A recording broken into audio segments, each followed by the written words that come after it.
President Carter, born James Earl Carter Jr. on October 1st, 1924, in the small town of Plains, Georgia, to James Earl Carter Sr., a farmer and businessman, and Lillian Gordy Carter, a registered nurse. The family later settled in the small community of Archery.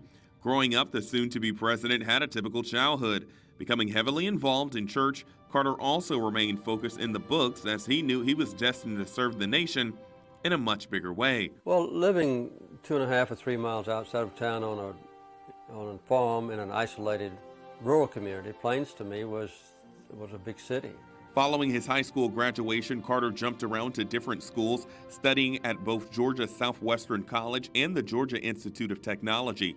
In 1946, he received his bachelor's from the United States Naval Academy. Shortly after, he married a woman by the name of Rosalind Smith, who he had known for quite some time. Together, the two moved around and had 4 children, 3 sons, John William, James Earl III, Donnell Jeffrey, and a daughter, Amy Lynn. In 1953, the Carters moved back to Plains, a move Rosalind deeply disagreed with.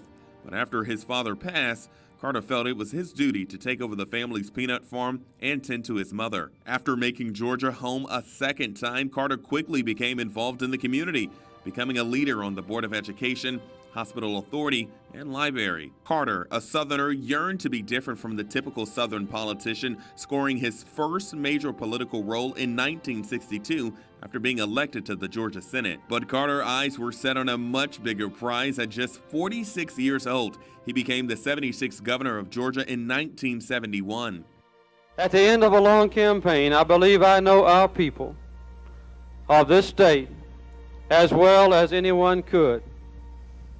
Based on this knowledge of Georgians, north and south, rural and urban, liberal and conservative, I say to you quite frankly that the time for racial discrimination is over.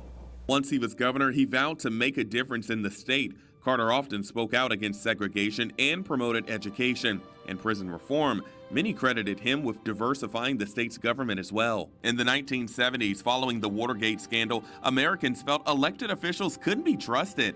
But Carter set out to restore their faith. On December 12, 1974, he announced his candidacy to become the 39th President of the United States. My name is Jimmy Carter, and I'm running for president.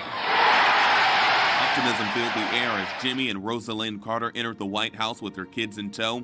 America needed someone that could improve the unemployment rates and the ongoing inflation rates. Carter was a big environmentalist. In 1977, he signed the Department of Energy Organization Act, thus creating the Department of Energy, even at one point installing the first set of solar water heating panels on the White House. A year later, he helped bring amity between Egypt and Israel with the Camp David Agreement, one of the most notable accomplishments of the Carter administration. Although violence in the Middle East continues, the accords and treaties signed on March 26, 1979 remains the single greatest steps towards peace in the region. I'm so proud of both of you. In 1981, during his final days as president, Carter rarely left the Oval Office, overseeing the last details that would free American hostages at the U.S. Embassy in Tehran. Every day, he worked to bring them home safely. We're using every available channel to protect the safety of the hostages and to secure their release. Post-in-office life allowed President Carter to bring a lifelong vision to fruition. In 1982, the nonprofit Carter Center was founded.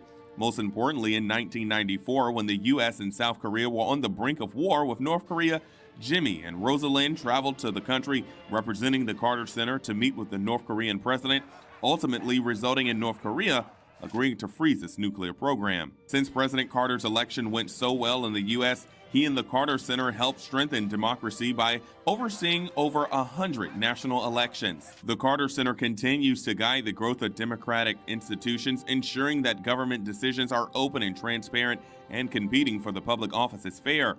His work through the Carter Center earned him a Nobel Peace Prize back in 2002. We can choose to alleviate suffering.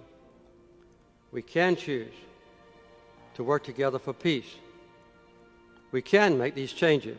Soon after leaving Washington, the Carters moved back to Plains to try and get back to a normal life.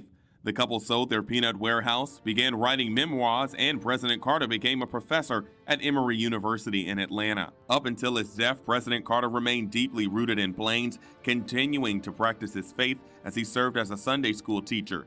Decades went by, and Carter still managed to volunteer once a week every year for Habitat for Humanity, even at age 95. President Jimmy Carter will continue to be remembered for not only his character and faith, but as a man who set out to make the world a better place, one day at a time. Don't miss a video. Subscribe to our YouTube channel today for more Central Illinois news.